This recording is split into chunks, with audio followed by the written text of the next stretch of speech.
Going live. Hello and welcome everyone to WyzGyz Entertainment. This is your host Wyman. I have a very, very special guest today.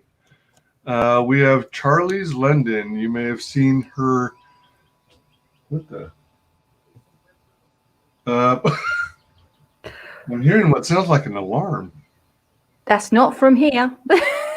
Yeah, excuse me for just a moment. No problem.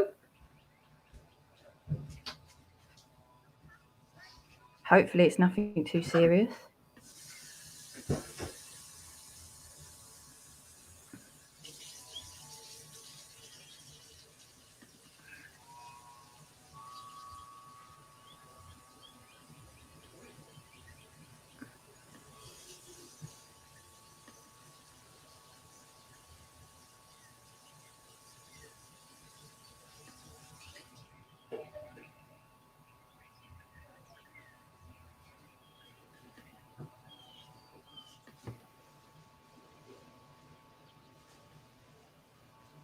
Yeah, that's on my end.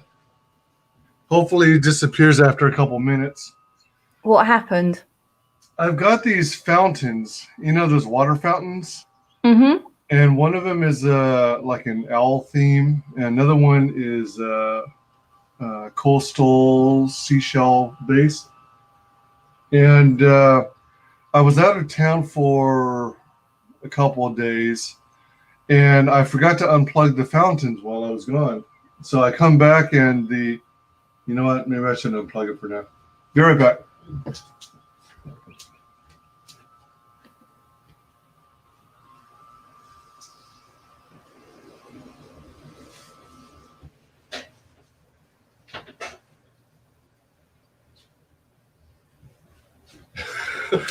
Jeez. Yeah, that was me. All done. Yeah, so they're unplugged it. Oh, man.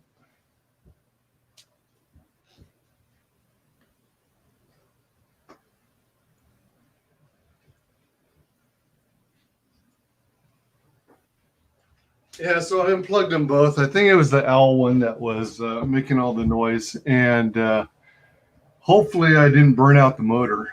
You know, those fountains rely on pumps, Mm-hmm. and so you got the basin of water at the bottom. You need to pump it up with the help of a pump and motor, and then it cascades downward to the bottom again. And Yeah, I know the ones you mean. yeah, so hopefully I didn't burn out the motor, but there was kind of a smell to it. Oh dear. No, You know, hopefully you didn't. yeah. So let's see here. Let me do a quick re-advert. Oops. In the meantime, you know what? Let me see if I've got something I could throw up here. A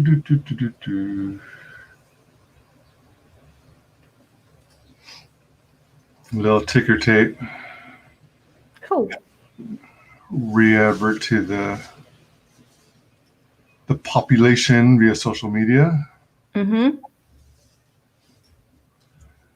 So in the meantime, what's going on with you? How are you doing? I'm good. I'm still technically working. I'm still technically at work. Oh, are you? Oh my gosh. Oh yeah. I'm working from home, but it's still very. I'm still very busy, and of course I'm doing everything for my comic as well. Oh my I'm gosh. still finishing and finalising up script stuff to be able to send over to my artist to get working on it. So you actually have that book underway. Mm-hmm. Well, the mailing list is going to go live in July. Oh my gosh, cool. And hopefully, as long as I can keep the schedule that I want to keep to, the comic will go. The campaign will go live about September, October. Wow. So it will. But there's quite a lot of things to sort of juggle, and there's a lot of things that I need to make sure are done right.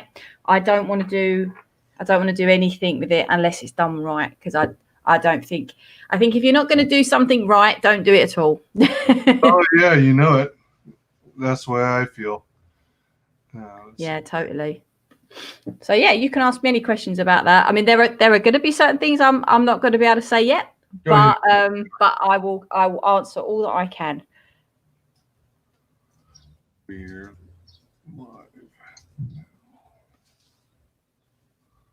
All right. You are in the UK, correct? I am in the UK, yeah. Were you born and raised there? Yep. Yep, I was indeed. Oh, cool. Totally born and raised there. Yeah, I've lived in London all my life, so. Okay. Have you traveled out of the country? Oh yeah. Because my dad's Turkish, so I've been to where my dad's family's from Cyprus, so I've been to there quite a few times. So I've been to America, I've been to Italy, and for various film festivals to do with Chaplin, and I've been to his home in Switzerland as well. So I've been all over the place, really. Wow. Wait, so does that make you part British, part Turkish? Yeah. I'm half and half. Wow, 50-50. Nice. Mm-hmm. Awesome. So what are the, let's see, how did you, well, I mean, you seem, I first saw you or in a sense experienced you in the various streams that we were both watching on YouTube. And if I'm not mistaken, you attended a lot of the Comicsgate related streams. It's funny you say that because I think it's been quite a few people actually say it is that you sort of wake up one morning and go, hang on a minute, I think like technically I'm involved in Comicsgate, because I don't think it's a decision that you make lightly. I think you end up sort of finding yourself to it because you can't control how you feel about certain things. And when you see a piece of artwork that's something that one of the big guys that you adore is churning out, like Marvel or DC, and you look at that and go, why have you let your standards slip? And why do you think it's good enough to take my money to produce this rubbish? And you still think because I've got a loyalty to the brand that I'm going to carry on buying it, you know? And I think that that's another reason why you've got the fandom menace. That's another reason why you've got a lot of people being critical of these big franchises we grew up loving. Let's face it, right? You go to McDonald's, if they change their Big Mac, you're not going to eat it no more, right? Right. You're going to be like, what is this rubbish meat that you're giving me? And you're still charging me $5 or whatever. Yeah, it's no different with a comic. If you're not giving me the same level of quality I expect, I'm going to look elsewhere. And I think there's a lot of misconception with Comicsgate as well. It's not about diversity. It's not about certain characters having a certain gender or agenda. It's about the fact that they're doing it in a contrived way. They don't care about the diverse individuals that they're representing any more than they care about the people in the past that have been buying their comics. They're doing it because they want to be in with the in crowd because they think that this is selling their comics. They're actually degrading the people that they are claiming to represent. That's my problem with the industry. If you have a contextualized character, no matter who they are, and they fit with a story, hell, I'm all for it. But if you're going to push someone into a box because you think you're liberating them from that box, you're actually destroying your customer base. And that is, I think, where a lot of people stand. And I think that the outside world's got a very misconstrued view of what Comicsgate is. And I also think that they're doing, the mainstream are doing what they claim that far right fascists have always done, when they're actually acting more like the fascists. Because if you was to come out and say you're Comicsgate, you would lose a lot, and that is purely by the association of the brand. It's not by you as an individual, it's the association of the brand.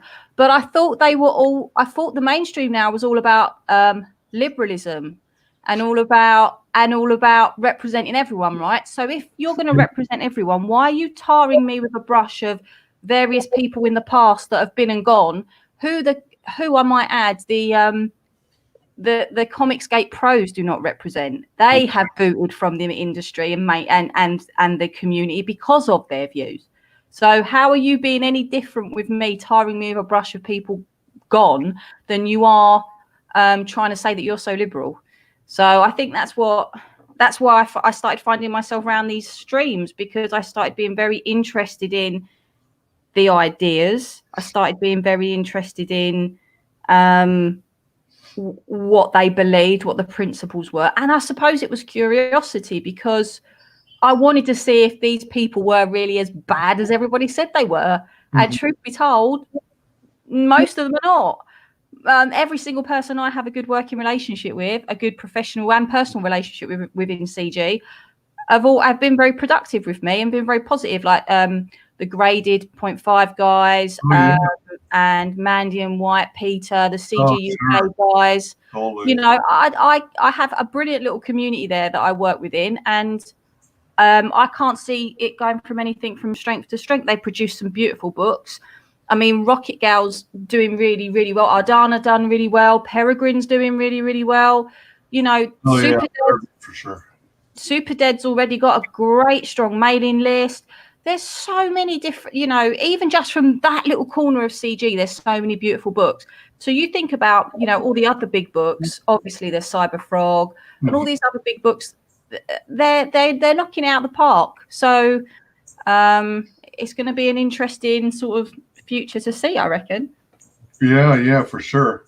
Out of curiosity, you remember at the beginning of the year, or maybe it was towards the end of the last year, EVS, Ethan Van Sciver, was talking about a loose goal of that he was hoping Comicsgate as a whole would achieve in reaching, what is it, 1 million? Mm-hmm. I mean, 10 million. Wait, 10 million. It was $10 million. $10 million, yeah.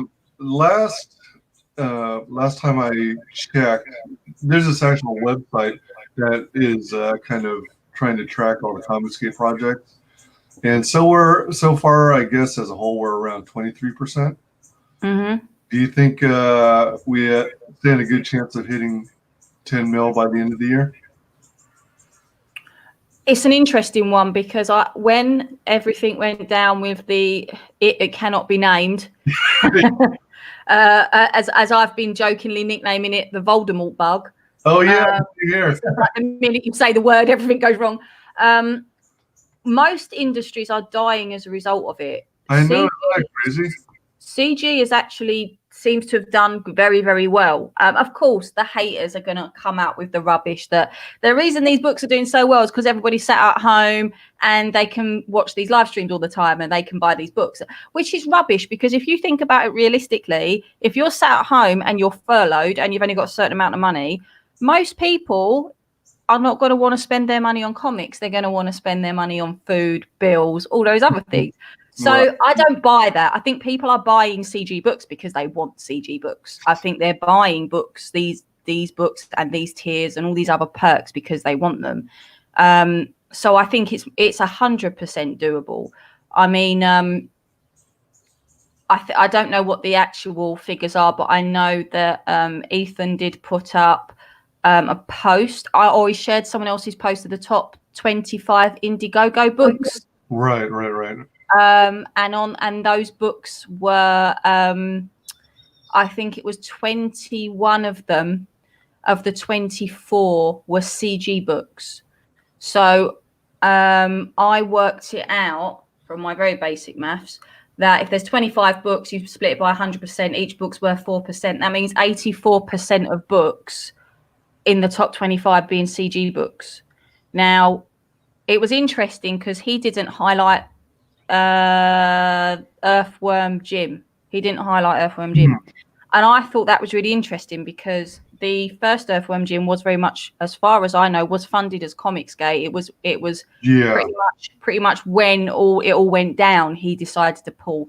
So I think there's actually quite a bit of integrity there on that list, because if you was trying to fudge these numbers and you was trying to say that there was a lot more money in CG, another $800,000 in CG, you'd be including it, but out of principle, it's been removed. And I think that says a lot, because that basically says we're going to do this without the controversy of money that no longer belongs to us, shall we say? Right. You know it.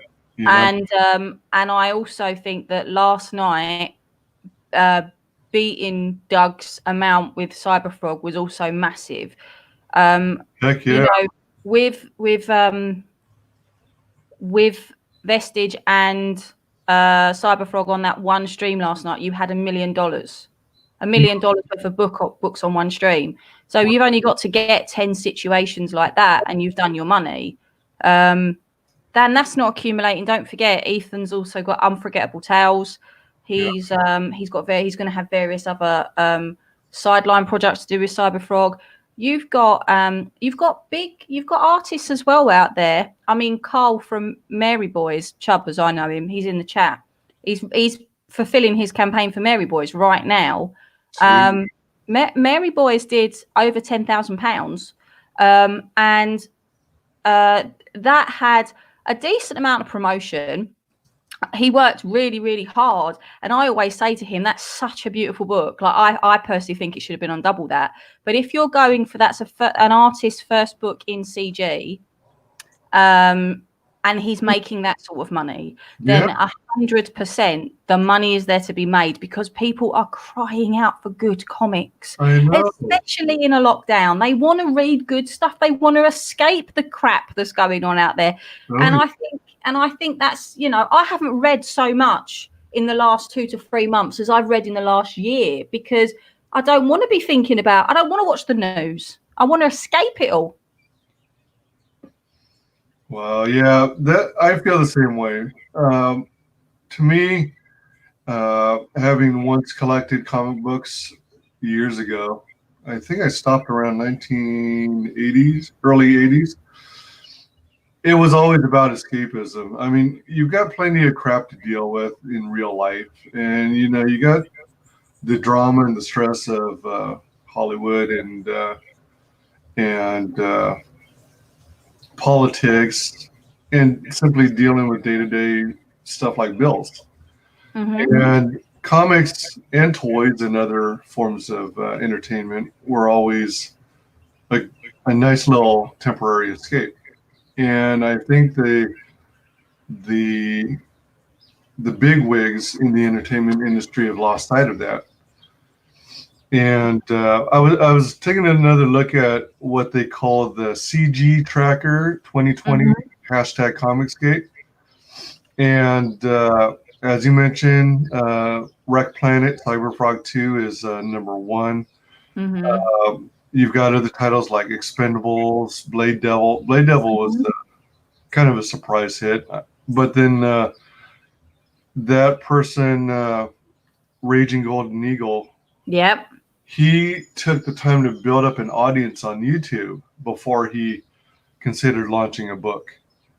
And building a community, a lot of people who are interested in your entertainment and interested in what you have to say goes a heck of a long way. It's key to your success in releasing a book. And then, out of this list, as I understand it, it's supposed to be all CG. The total earnings thus far is over $2,465,000, the $10 million goal. So that's pretty sweet. So were you actually a fan of comic books before you started checking out hopping in on these comic book related streams, or? Oh yeah, I've grown up with comic books. I think that's why I've been. What happened was there's once a month in London in a big hotel they have this massive like conference rooms downstairs, and they have a comic market, and they have it about once a month. And myself and my fiance Jan, stencil artist Jan, we used to hopping in. We love going to these. It would be on a Sunday. We'd look forward to it. It was something we loved to do.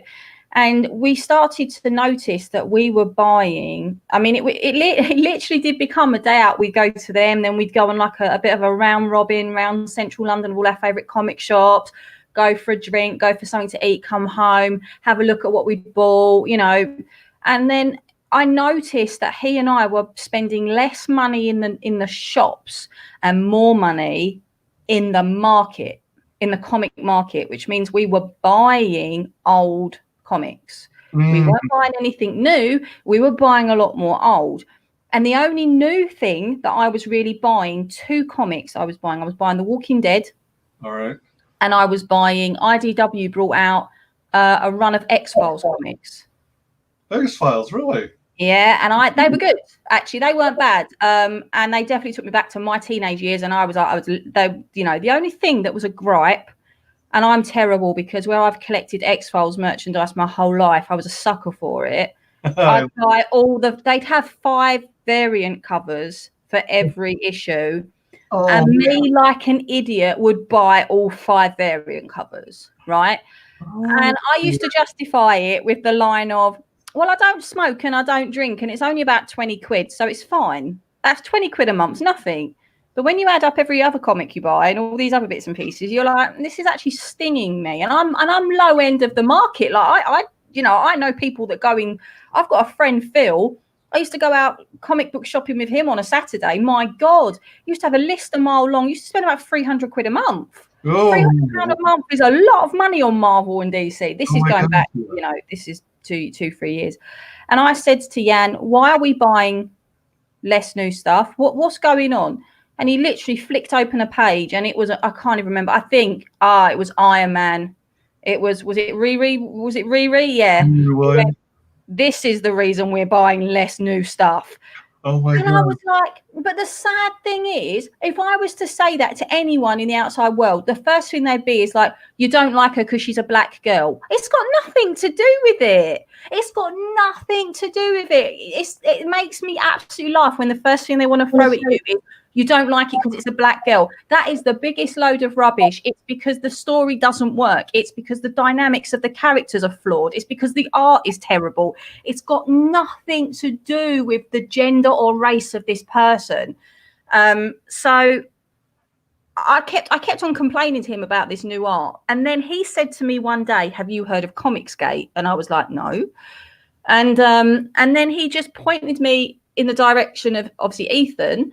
And I went, oh my God, it's Ethan Van Sciver. And he went, yeah. I went, Green Lantern Ethan Van Sciver. And he went, you know him? I was like, I grew up reading these comics. Like, you stupid. I actually said that to him.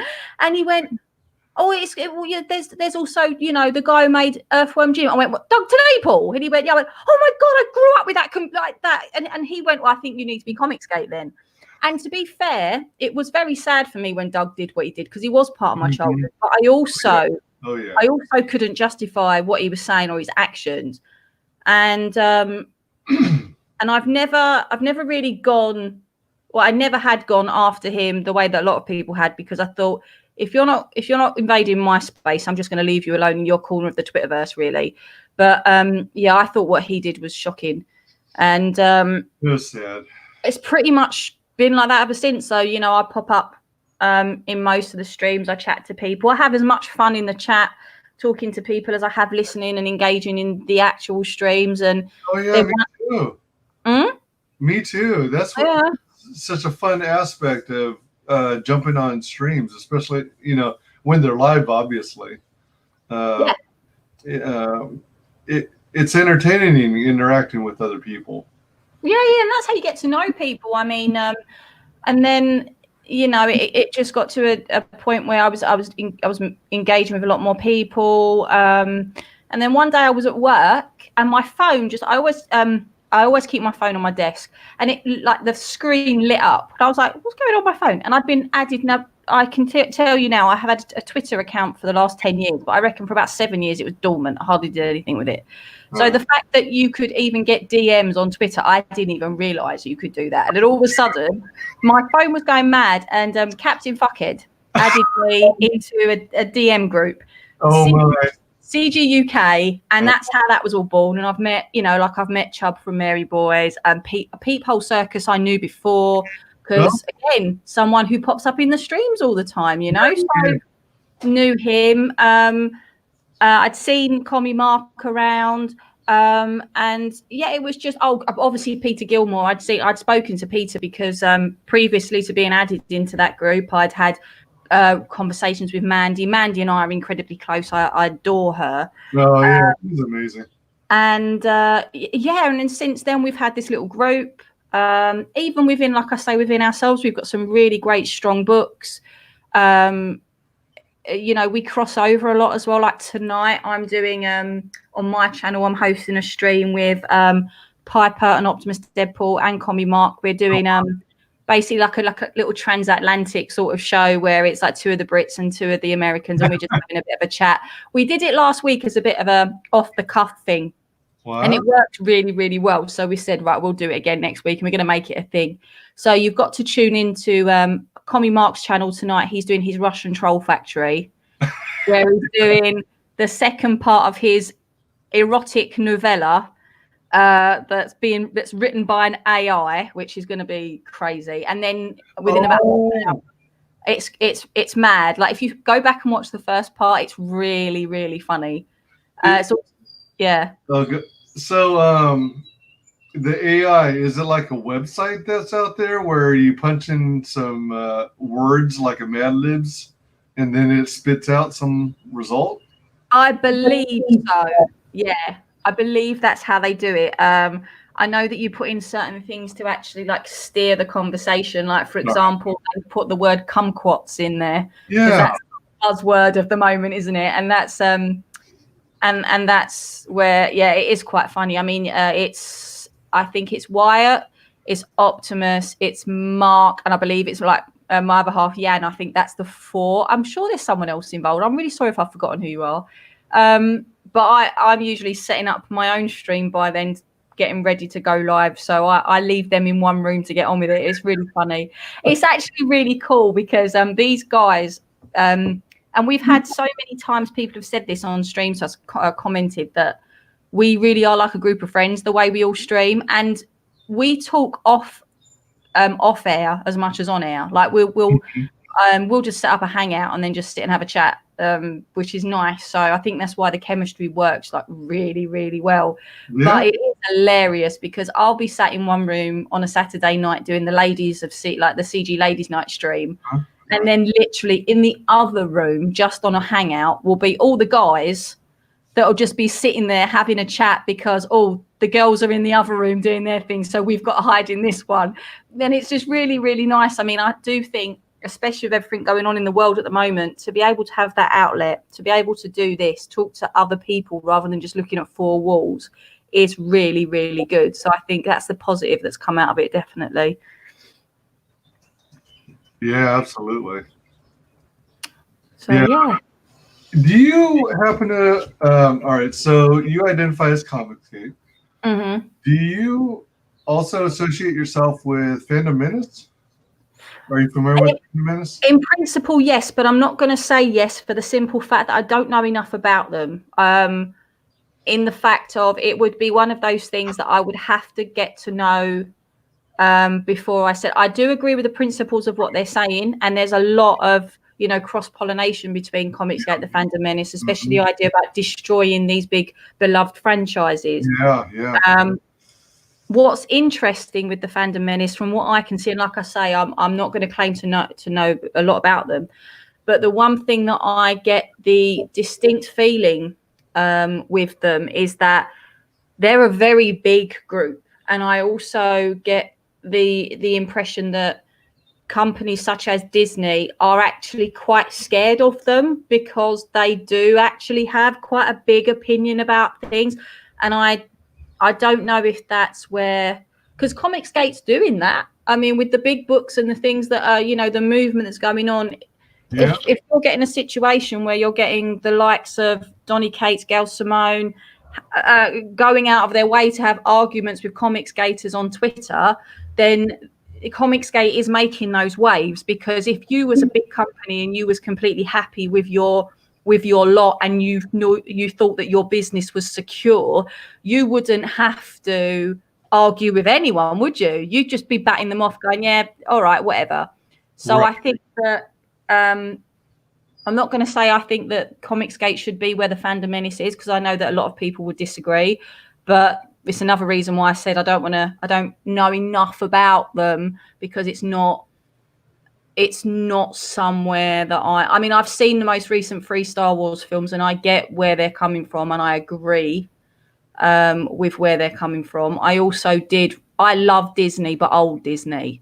And I do agree that the current powers that be at Disney they're running something into the ground that is sacred. It would, and unfortunately, it's not just Disney and these big companies that do this. People in all walks of life come along, and they think that changing something, revolutionizing something is for the best, and it's not always. We have a saying here in the UK: if it's not broken, don't fix it. Oh yeah, sure. Absolutely. And I think that's unfortunately, I don't think these companies are realizing that. The sad thing is, and it's whatever you are, Comicsgate, Fandom Menace, any other community, I think for me, the minute that you start trying to pander to people that are screaming the loudest about things, but they're not opening their wallets, you've got a problem. Yeah. Because that's their downfall. They're so scared of people banging that drum, but they're not paying attention to people that are buying the drums. And that to me is the big thing. My voice is not being heard when, the only thing that I can do is I can stop buying these comics. Mm-hmm. I can put my money where my mouth is, essentially. But then by doing that, you also, there's a part inside you that gets scared that, okay, so I stop buying into these things that I hold so dear, and then they go bankrupt, and then we've lost them for good. Yeah, that's the cycle, isn't it? You don't want the comic industry as it is to survive. Nobody in their right mind would. But at the same time, what's going to happen to these beloved characters, Spider-Man, X-Men, Superman, Batman? What's going to happen to them if suddenly there is no more DC, there's no Marvel? Are they going to be sold off independently, and then you'll completely lose the story? What's gonna happen? It's scary, but what's the word? It's scary, but sort of it's a relief at the same time, because you think they don't do very well and they do struggle. Is it going to send a powerful message? But are they sensible and clever enough to take notice of it? Probably not. So far, they're not. No, exactly right. They the problem with what they're doing in pandering to these very, very small but very vocal minorities and I don't know, fringe groups is, they have lost sight of who their real customers are. And like you said, they may be raising a big stink, but they're not putting their money where their mouth is. Mm-hmm. So it's counterproductive to cater to these very same people. Going back to the question about Fandom Menace, mm-hmm. As I see it, I associate myself as both Comicsgate and Fandom Menace. Fandom Menace to me is another organic movement whereby SJWs, social justice warriors, are doing everything in their power to invade and destroy well-beloved franchises. So I know some will disagree, but I think it started somewhere around the push for things like diversity and stuff started before then, but I think it started becoming more clear and evident when Ghostbusters 2016 came out. Mm-hmm. And rather than bring back the original team, they went totally 180 and brought out this group of female Ghostbusters. I mean, in my opinion, they could have come out with something like that, but I would have given it a different name and not try to piggyback off the Ghostbusters goodwill, the fans' goodwill. Mm-hmm. Because if anybody wanted a Ghostbusters sequel, it would be the Ghostbusters fans and much of the general public, but they want what they're used to, which is the original team. But Hollywood thought otherwise and wanted to push gender politics. Then you had Disney buying Lucasfilm and running that into the ground. I think the best thing that came out of Disney Lucasfilm is possibly Rogue One. I thought it was, yeah, a lot of people say that. A lot of people do say that.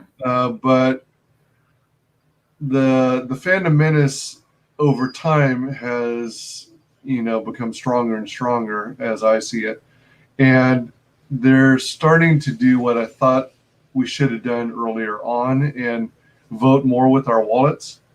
There's a lot to be said about the Star Wars movies under Disney are still making over $1 billion, but over time they're getting progressively less and less in profits. The thing is as well with that though, is that I think that those numbers are a false economy. And I'll tell you why, is that let's just go back a minute and look at Cyberfrog. Cyberfrog 2 has made more than Cyberfrog 1, if I'm correct in... Yep. Okay, so what that tells me as a business person, forget being CG, forget loving Ethan Van Sciver, let's just stick to business. If I was a business, let's say that All Caps Comics was a company in itself like Marvel or DC, right? Yep. And I'm sat down and I'm talking, and as the CEO of All Caps Comics, and I say, you know what, this is an impressive run. You've obviously got the audience there because they're coming back from the first one and made the second one stronger, right? The problem you've got with Marvel, and you've especially their films, I'm not going to say that I don't love Marvel films. They're a great escape, or at least they were. I mean, to be honest, I personally think the last good film with Marvel was probably Age of Ultron, because after that they got too long. They got too long. There was too much subliminal politics that didn't need to be there. And they forgot that they were making them for children. Now, big children, little children. And what I mean by that is I took my godson to see Age of Ultron. At the time he was 6, but I wanted to be massively entertained, and we both fell asleep. Oh, no. Do you know what I mean? So if you're not marketing that for anyone, and I grew up a Marvel fan. So anyway, back to what I was saying. The reason it's a false economy is because everyone on opening weekend will go out and see those films. They'll go and see them for 2 reasons. One, because they feel that they need to see it because there's a bigger picture and a bigger universe going on, and they know that it fits into a story somewhere. Like, for example, how many people do you think went and saw Captain Marvel because they knew that when Endgame was coming out after, if they hadn't have seen Captain Marvel, they were going to miss things, miss references that might ruin the rest of the film for them. So they went and saw it. So as far as Disney and Marvel were concerned, they've got this massive hit. But how many of them were repeat numbers? How many people saw it once and then went, I really like that, but, I feel like I missed a lot because it was 3 hours. I'm going to go back and watch it again. I want to go back and I want to see this again so much because, it's going to be a long time out on Blu-ray. So I want to see it as many times as I can. Even people who, like me, have got those film passes where you can go unlimited times to the cinema.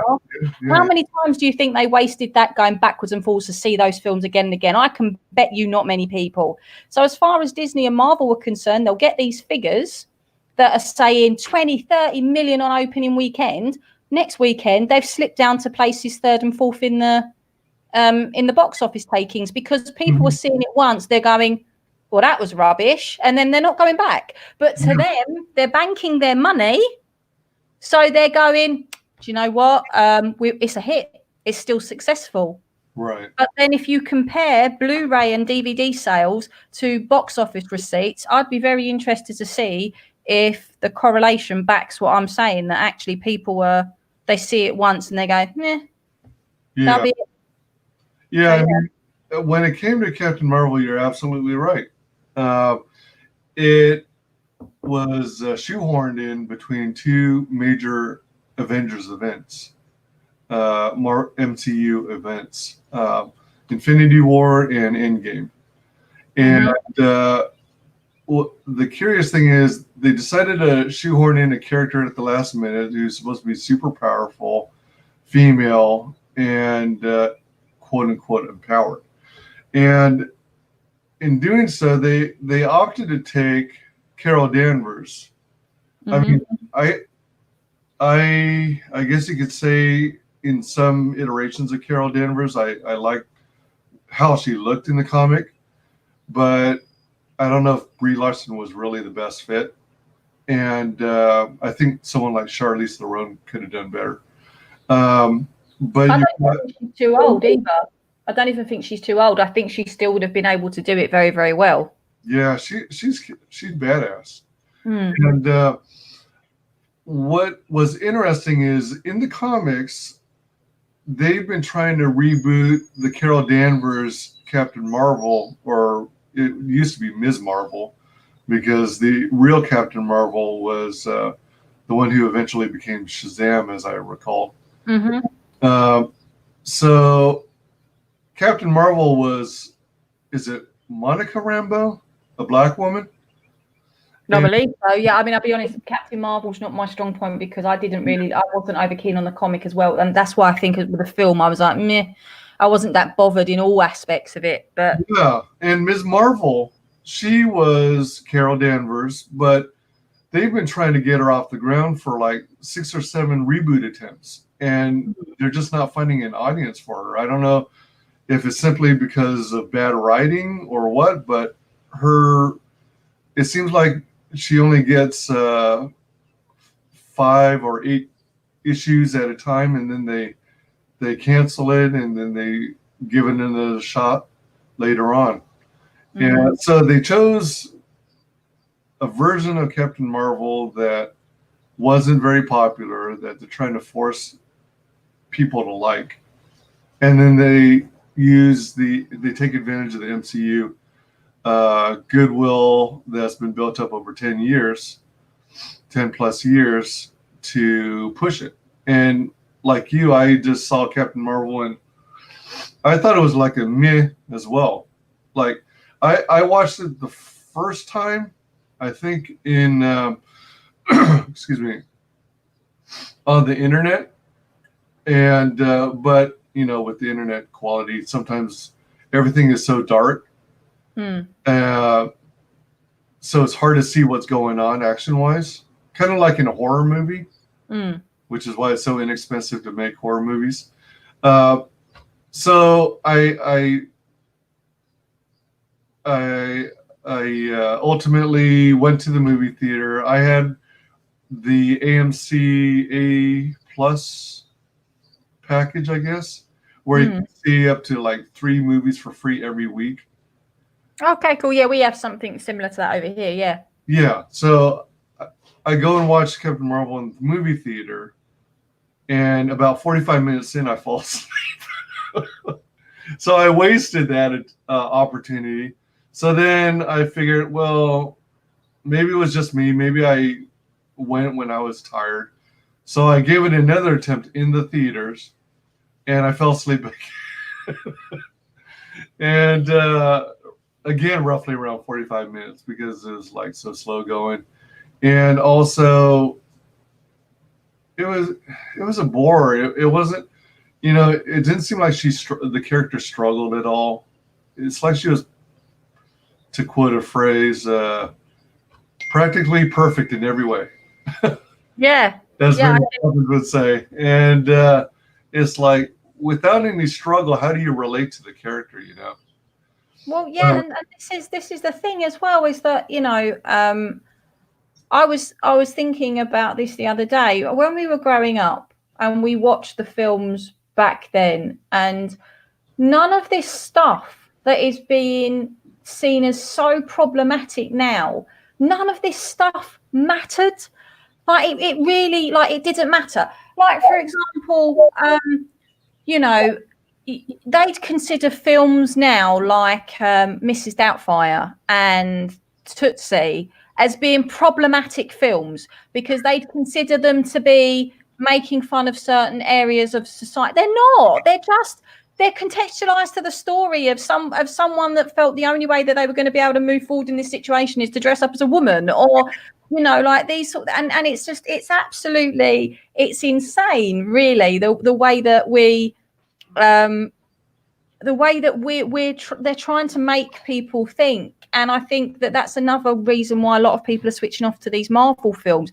I mean, it pains me to switch off to these Marvel films. I went and saw Endgame out of pure and utter loyalty to the fact that I'd watched every other film. Right. I didn't, and I put off seeing it. I don't think we saw it on opening weekend. I think we saw it like 2 weeks later, because I couldn't bring myself to actually sit in a cinema for 3.5 hours.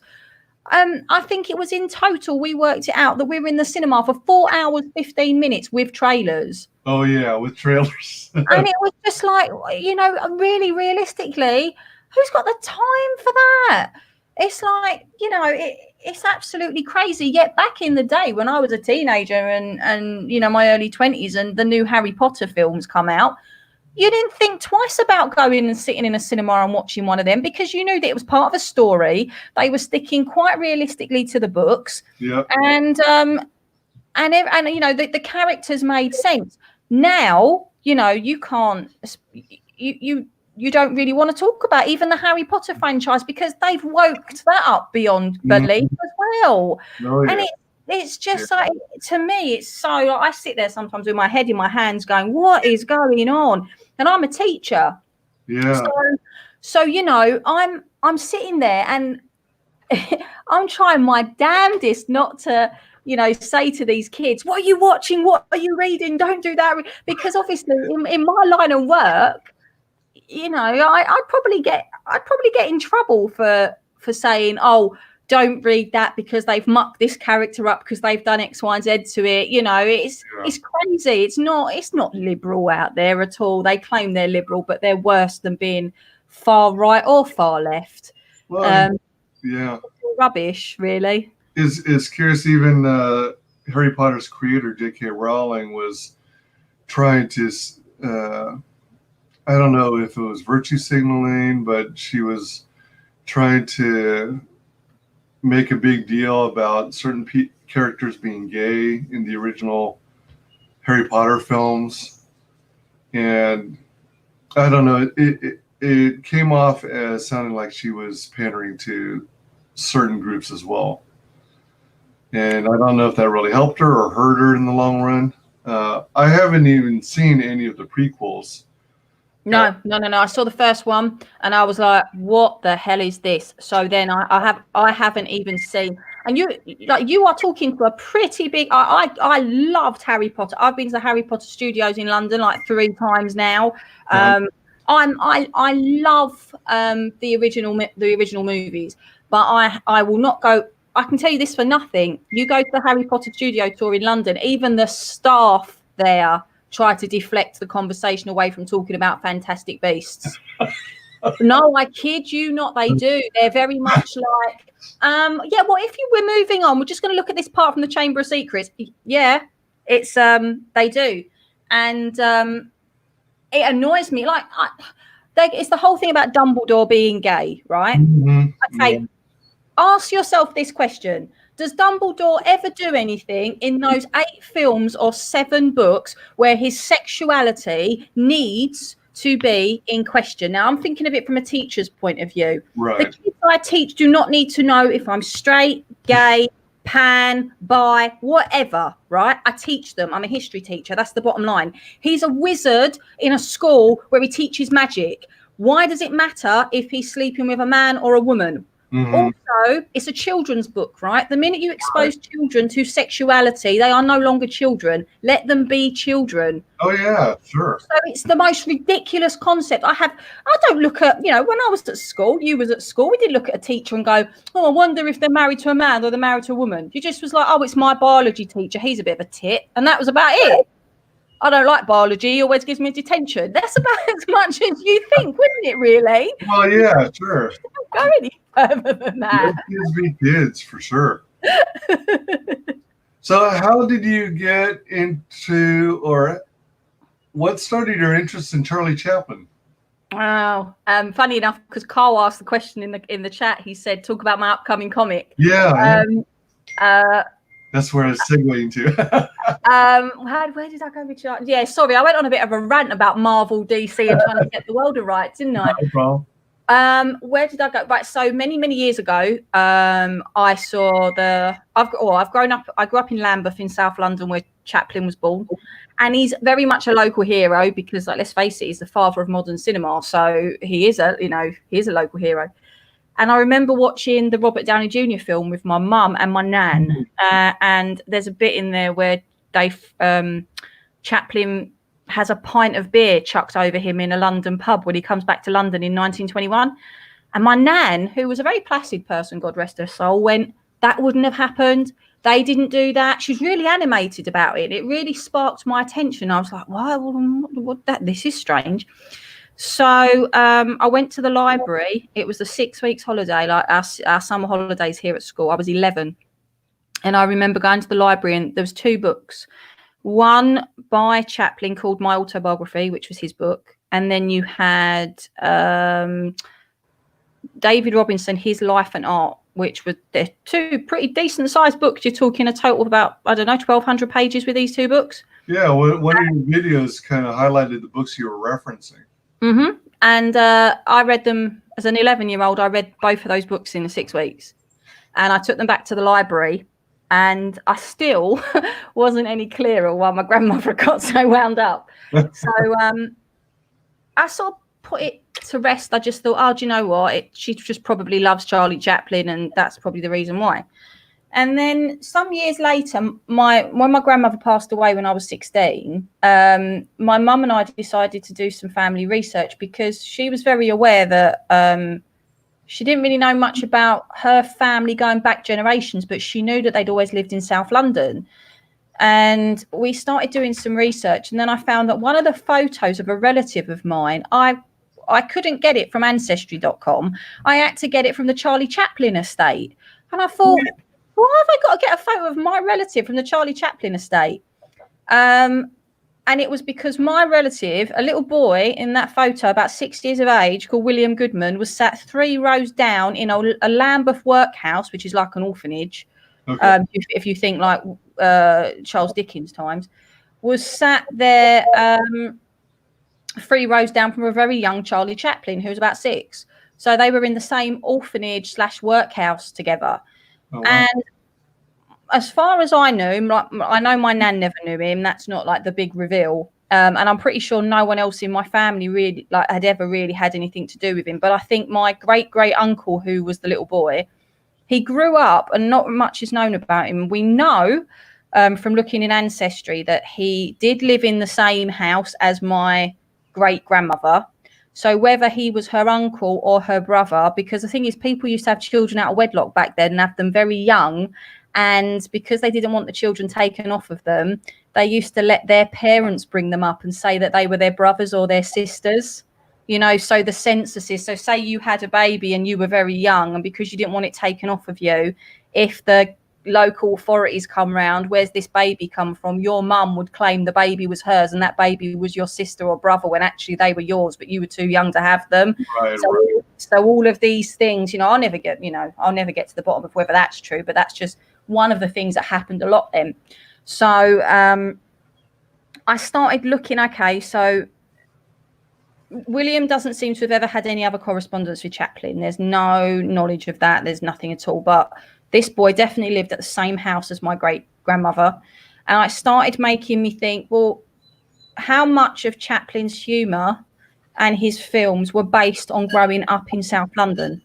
How much of the character that he made was based on people that he actually saw? And I became really interested in that idea. And I started researching more into, what it was like to live in South London in the Victorian times, what when looking at his films.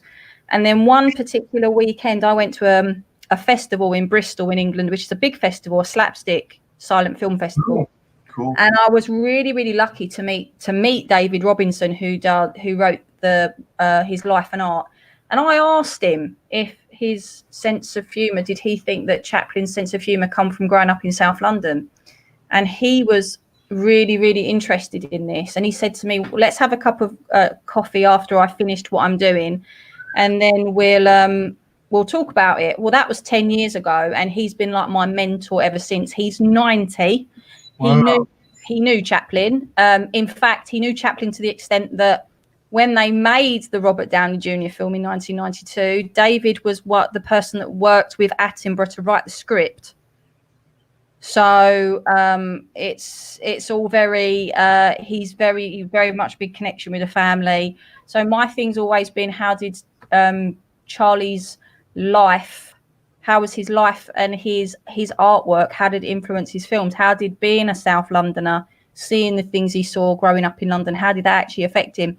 That's where Charlie's London comes from, because it all started of me writing a blog about this and tweeting about it, and then it's just sort of it exploded from there. I've been to various different parts in the world. I've been to silent film festivals and given talks on this. I did my dissertation for my master's on part of this. So it's definitely been like this passion project for a long time. Wow. And I'd wanted to do a comic for a long time, but I didn't even know how to get into it. And it was something that I'd always wanted to do. And then the more I got involved in CG, the more I thought, well, if all of these fantastic people are crowdfunding these projects, why don't I do it? And I thought, but I want to do it, and I want to do it properly. I don't want to do it where I do it and then the Chaplin family find out about it and tell me I've got to pay a silly amount of money because I've infringed some copyright or something like that. And I also know them a decent amount because I do a lot of different things with them. So I applied for the use of a license about 6 months ago now. I proposed to them what I wanted to do, and the rest is history. They gave me authority to use his image and to use anything that I need for the comic. I have been very, very lucky with the group of people that I know from CG UK. That Chubb from Mary Boys has given me the most incredible artist to use, who his work is just absolutely outstanding. Nice. Fantastic. I don't want to disclose too much because obviously things can go wrong, but I've got some big names in CG that are working on the project with me. Wow. So hopefully all's going to be revealed with that in sort of the next hopefully next couple of weeks. And my mailing list is going to launch in July. So hopefully it's going to be, and it's cool because it's actually going to be a officially licensed IP for CG. My goodness, that's amazing. So it's congratulations on the hard work. Thank you. And I love it so much it doesn't feel like hard work. That's the nice thing, is that and I couldn't do it on my own. There's so many amazing people that have supported me. And I will, and I've said that I'm definitely going to have a page in this book that I'm going to be dedicating it to a lot of people. Because, excuse me, CG's a community. It's not just, it's not just a group of creators that want to make a difference. It's a group of fans as well, and future creators that want to make a difference. Mm-hmm. And I think, the future creators are just as important as the big creators, because if you're nurturing the future generations, then CG is going to be here for a very long time. It's not going to be some little movement that's going to make a bit of an impact and disappear. It's not going to be a movement that's going to be there to make a point, I think, is what I'm trying to say. It's going to be something that people will have to stand up and take notice with now. And I think this is not going to be the last big IP that CG is going to get. If this is successful, other people they'll branch out to things that they love. Can I get this? Can I do this? I really love this. I wonder if this is out of copyright. I wonder if I can make a book of this. There's so many. And that's what I think is really, really important, definitely. Yeah. I don't know if you can answer this or not, but is the process of applying for a license really thorough and lengthy? Is there a lot of paperwork to file? I